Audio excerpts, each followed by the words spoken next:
mind. 2 jumping jacks, if that helps you. I just don't know, nobody falls asleep, I don't know. But Cam's like, I haven't sit in a while. So I'm going to say a sentence, and I want you to fill in the blank. You don't have to do this out loud, okay? This is just between you, yourself, and God this morning. But I want you to fill in the blank with the first thing that pops into your head. So don't overthink this, okay? Just first thing that pops into your head. Everybody ready? Yeah. All right. My greatest fear is. Everybody got something? Some of you manly men in the room are like, I don't have any fears. Who filled in the blank with something kind of tangible? And by tangible, I mean spiders, snakes, anything like that? Mice, flies. It was mice. I knew it was mice. Yeah, mice don't bother me, but spiders, if you want to know, Herb's greatest fear. Who filled in the blank with something kind of intangible? So maybe you thought failure, or fear of disapproval, or okay, a couple of you, something like that. I don't even know what to call this category, but maybe kind of in between the tangible and the intangible. So maybe you thought I have a fear of flying or heights. Y'all, I cannot climb to the top rung of a ladder. Instant panic attack. It is an instant panic attack for me, right? Those kinds of things. Enclosed spaces. Anybody? Enclosed spaces? Yeah. Did anybody think COVID? No. Okay, good. I'm glad that was not your greatest fear. Okay. So one of my favorite movies. My mother will know this and love this about me. One of my favorite movies is a movie called Strictly Ballroom. And Strictly Ballroom is an Australian movie about ballroom dancers. It's really super cheesy. So if you're looking for something super cheesy to watch, that's it. But in the movie, the lead female character, her name is Fran, she says this: a life lived in fear is a life half lived. And that quote has resonated with me for years because I am a very fearful person, and I live much of my life in fear. I'm terrified of flying. I'm convinced that centipedes are demonic. That's not a fear. I said earlier, that's spiritual awareness. That is not a fear. In fact, one time we were at our Milwaukee campus, and Jose was leading worship, and he's leading the way, and I was on the computer doing the slides, and all of a sudden I saw this centipede go running across the floor. Y'all, I started praying in tongues. I was like, get Satan, get out. That is the centipedes. But I am afraid of failure. I'm afraid people won't like me. I fear a life of not living up to my full potential. But I know that I'm not alone. Because even the most brave people in the world feel fear. And today we're going to return to 2 Kings. We were there a couple of weeks ago. We are going to meet a man who felt fear. And through his story, we are going to hopefully gain some biblical insight to help us to process and to overcome our own feelings of fear. Before we read the passage, I of course need to make one disclaimer. You're all spiritually mature people here, so you understand that when I'm talking about getting over our feelings of fear, I'm not talking about the kind of healthy fear that warns you of a dangerous situation, right? We all know that.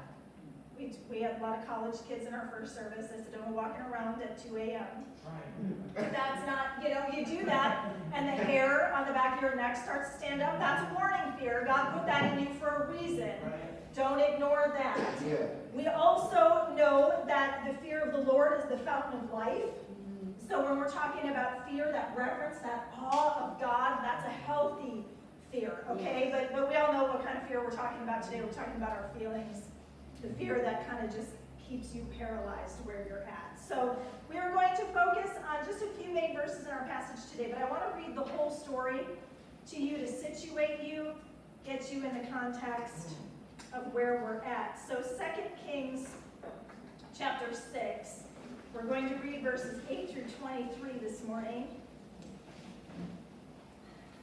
Big headline in my Bible says the Arameans plot to capture Elisha. Now the king of Aram was warring against Israel. And he counseled with his servants, saying, in such and such a place shall be my camp. The man of God sent word to the king of Israel, saying, beware that you do not pass this place, for the Arameans are coming down there. The king of Israel sent to the place about which the man of God had told him. Thus he warned him, so that he guarded himself there more than once or twice. Now the heart of the king of Aram was enraged over this thing, and he called his servants and said to them, will you tell me which of us is for the king of Israel? One of his servants said, no, my lord, O king, but Elisha the prophet, who is in Israel, tells the king of Israel the words that you speak in your bedroom. So he said, go and see where he is, that I may send and take him. And it was told him, saying, behold, he is in Dothan. He sent horses and chariots and a great army there, and they came by night and surrounded the city. Now when the attendant of the man of God had risen early and gone out, behold, an army with horses and chariots was circling the city. And his servant said to him, alas, my master, what shall we do?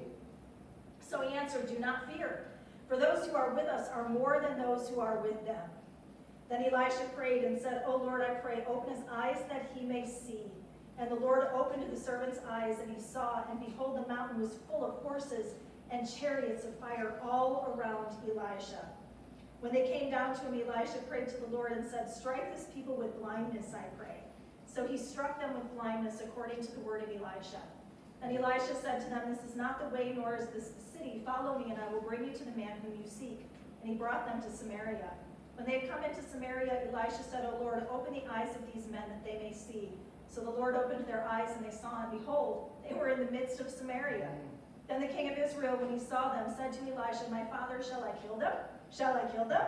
He answered, you shall not kill them. Would you kill those who you have taken captive with your sword and with your bow? Set bread and water before them, that they may eat and drink and go to their masters. So he prepared a great feast for them. Oh, there's another sermon in there. And when they had eaten and drunk, he sent them away, and they went to their master. The marauding bands of Arameans did not come again into the land of Israel. Lord, we thank you for your word, how there's power in it. And I pray that you would just give us a brand new, fresh revelation of you today. In Jesus' name, amen. You go ahead and take your seat. So a few weeks ago, we talked about anger. We read about Naaman in 2 Kings chapter 5. So I want to catch you up from what was happening from that moment until we get to this moment in chapter 6. Since we last saw Elisha, Naaman departed. He departed clean and whole, his leprosy gone. But do you remember when Naaman had come to visit Elisha in the first place, he brought a lot of gold and a lot of silver and 10 changes of clothing. And Gehazi, Elisha's servant, is thinking to himself, he took all that back with him. My boss did not ask for a single one of those gifts. So Gehazi goes and he chases after Naaman. And he basically says to him, hey, I think we need some of those things that you brought with you. And Naaman, of course, generously hands some things over. And Gehazi goes back, and Elisha says, hey, did you go get some things from Naaman?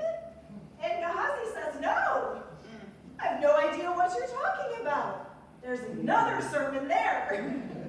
And the leprosy that had previously clung to Naaman now clings to Gehazi.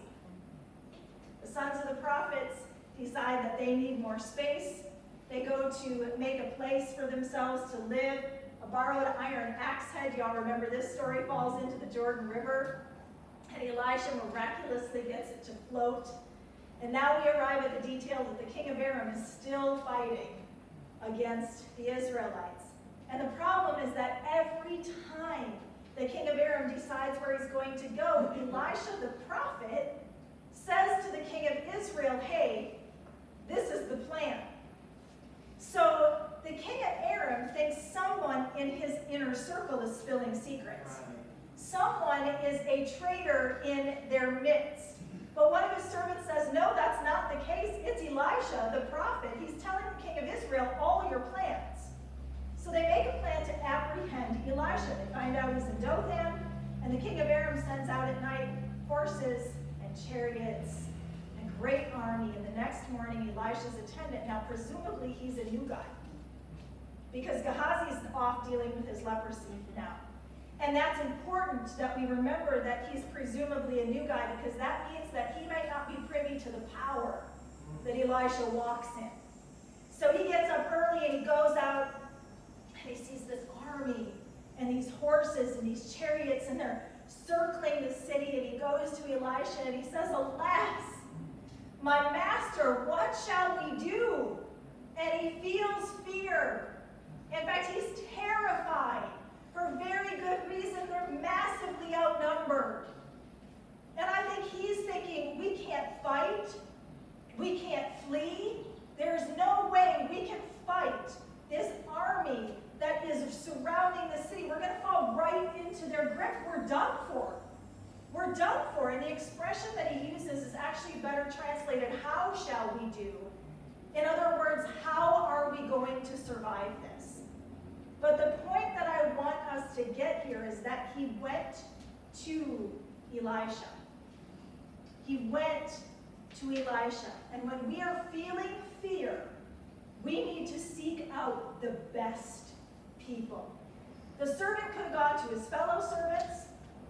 Maybe he had friends there. I don't know. He could have gone to a commander of the Israelite army. If you are looking at an army and horses and chariots, that to me would be the more logical place to go to. Somebody who had the manpower to fight back. He could have said, hey, there's an army circling the city. Maybe you should go attack them. I know he's Elijah's servant, so it makes sense that he would go to him. But it reminds us that when we are feeling fearful, we need to choose the best people, the right places to turn to. Elisha's a man who's tight with God, isn't he? He's a man of great faith. He seems to be really uneasily moved by things in the physical realm, in the natural. He seems to be unmoved by opposition. He is a calm man. He's a poised man. And not only that, but I think Elisha is also a caring man. Because he does not say to his attendant, man, like, come on, dude. Get over it. You know, he doesn't do that. He comforts his attendant. And he shows him confidence and a reason not to fear. He gives him some peace of mind in the middle of his freak out. And so I would ask us this morning, do you have a calm person? Do you have a calm person in your life when you're feeling fear and it seems insurmountable and uncontrollable, and like this might be the situation that's going to take you out? Do you have a calm person that you can turn to? Because we can sometimes choose people who will only fuel the frenzy. Those personalities who commiserate a little too much, y'all know who I'm talking about, right? They hype the fear, and they make things worse. You all have that person. You all have those people in your life that when you're freaking out about something, you think, oh, if I go to this, no. If I go to, I need to go to the person that's going to be my calm in the middle of the storm. You know, without meaning, I'm always offending people, well, it is what it is.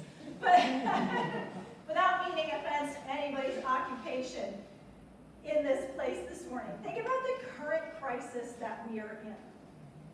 I will tell you, I have not watched the news since March. I can't. And I know there are people that would say to me, well, you need to watch the news because you need to find out what's going on in our world. I can find out what's going on in our world through a lot of other places. But in my opinion right now, there's a feeding frenzy of the fear. And so I choose not to watch that. I choose to go to a place that is going to calm me rather than fuel my fear. So I look up data, and I look up numbers, and I look up facts, and I look up figures, and then I go to my calm, sciencey mathematician husband.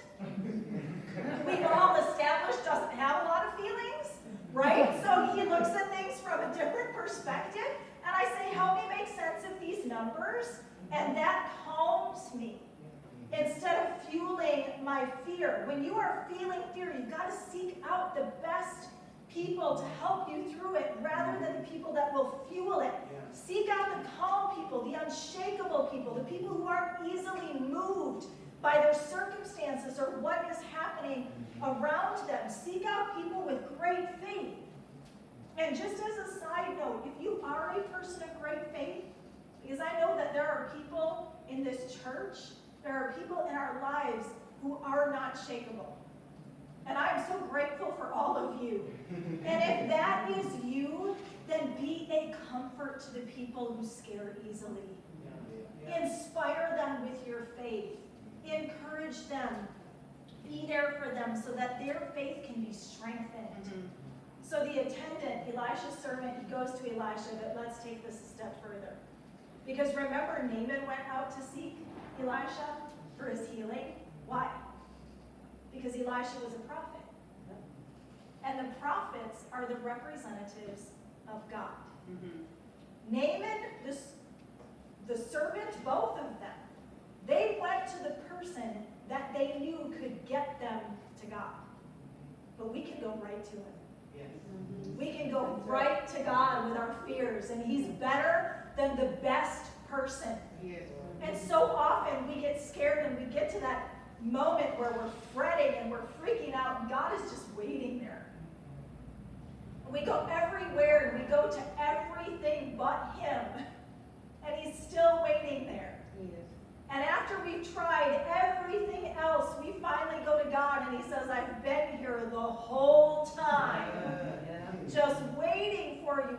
Elisha, the man of God, in this passage, he prays. He prays multiple times. He goes to God. So go to God with your fears. Seek out the best people and then see from a different perspective. Verse 16, Elisha says to his attendant, do not fear, for those who are with us are more than those who are with them. Do not fear. God is so much more powerful. And then imagine the attendant, the servant, in that moment. Elisha says there's more with us than there are with them. And he's looking around the city, and he's seeing an army and horses and chariots, and he sees him and Elisha. Maybe his sight expands just a little bit more. So he sees the army and the horses and the chariots, and then he sees him and Elisha and maybe some other prophets milling about in the area. And I think he thought at that moment, Elisha, did you fail now? Because there are not more of us than there are of them. But then Elisha prayed. And he said, oh Lord, I pray, open his eyes that he may see. And Elisha didn't pray for God to disperse the army. Elisha did not pray for their safety. He did not pray for the situation to change, for the circumstances to be reversed. Elisha prayed for his servant to be able to see from a different perspective. That rather than seeing his situation and his circumstances, he would see God in it. That's the perspective that he prays for. And he's saying, God, he doesn't need to see through his physical eyes right now. He needs spiritual eyes. He needs to see how you see. So open the eyes of his faith. Help him to see the reason for my confidence, to see the reality of the situation through divine sight, the reality of the power that was in them. That no matter what came at them, God was standing right beside them. Yes. And the Lord opens the eyes of the servant, and behold, the mountain was full of horses and chariots of fire all around Elisha. The army, the horses, the chariots, and the natural were surrounding the city. But the power of God was circling Elisha. Yes. The fire is representative of the supernatural origin. The horses and the chariots, symbols of divine power. A power so much greater than the physical powers that were opposing them. And the servant needed that divine intervention to change his perspective. He needed different sight. And I pray all the time, Lord, divinely intervene and give us a new perspective. Help us, rather than seeing our situation and the fear of our situation, to see you in it. Yes. I said at the beginning, you all know, I hate flying. I hate it. It doesn't make me sick. I don't get motion sickness on an airplane, but I have this fear, y'all, of just that plane crashing into a million tiny little pieces, and I'm going to die in the fiery wreckage. That is my fear. When I fly, are you with me, Kim? Okay, good. So when I fly, I have to do two things.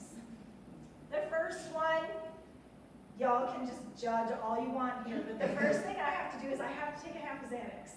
That is the only way to get me on an airplane.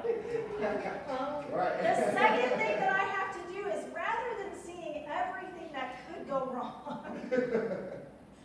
rather than seeing those oxygen masks falling from the ceiling of the plane and the rapid descent and the pilots panicking and the crash into the ground, I have set a visual for you the next time you fly.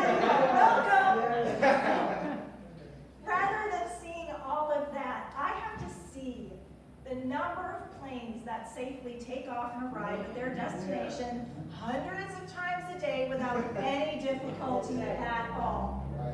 I have to see the statistics that tell me it is safer to fly than it is to drive a car, because I'm much less likely to die in a plane crash than I am in a car accident. I have to ask God to help me to visualize a safe flight. And I have to then be able to say to God, even if. And I think that's one of the biggest things with our fears. So we always want God to take us out of the situation. Well, he might take you out, but he might take you out a different way than you thought. Even if, God, I know that you are there with me.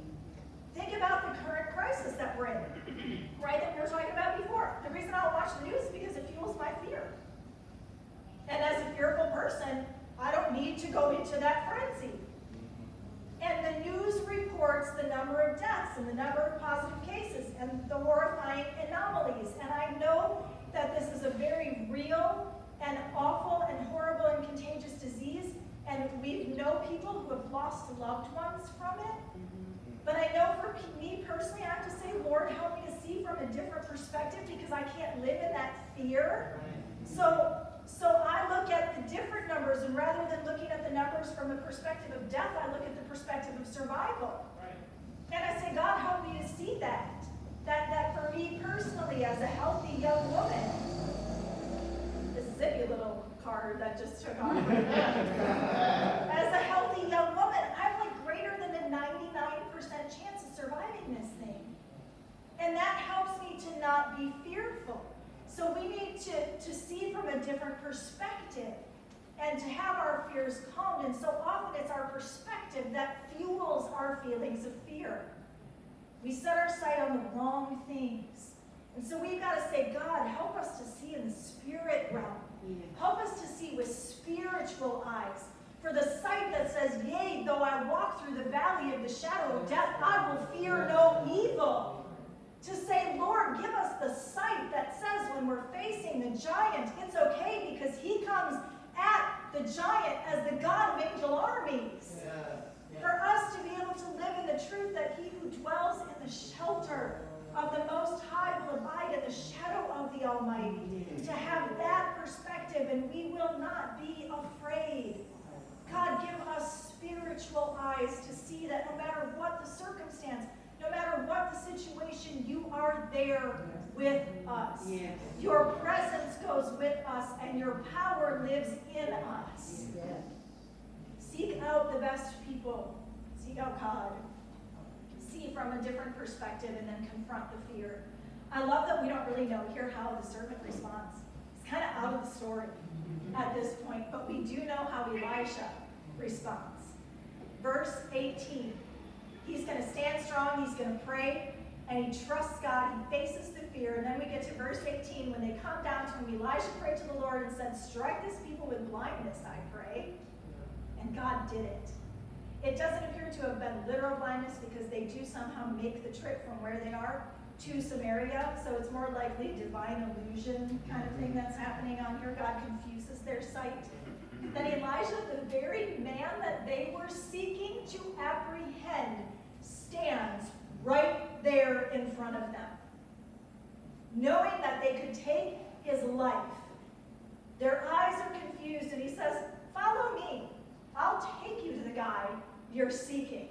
Now, I know there's a lot of divine assistance here, and there's even some supernatural espionage that's going on in this story. But what if we just took this as that reminder that God is with us? Yes. God is with us. And with his presence, we can confront our fears. And what if our whole life would look different if we did? You all know I'm an anxious person. I'm a fearful person.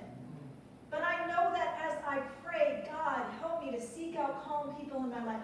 Help me to see from a different perspective. Help me to see spiritually in the divine realm. Not to see my situation or my circumstances, but to see you in my situation and my circumstances. God calms those fears. Yes. And he allows us to move forward in our lives because fear paralyzes us. And I think this morning God is saying it's your moment. This is your moment. When you face the fear and you take the risk and you allow faith to rise up over the fear, look what God will do. Look what God will do. I had you fill in that sentence. My greatest fear is. And maybe it's not even something big and looming and impossible. Maybe it's not a mountain that stands in your way. Maybe it's that series of small, tiny things that have built up over time. And they've prevented you from living a life that God wants you to live. This morning, I think he's saying it's time.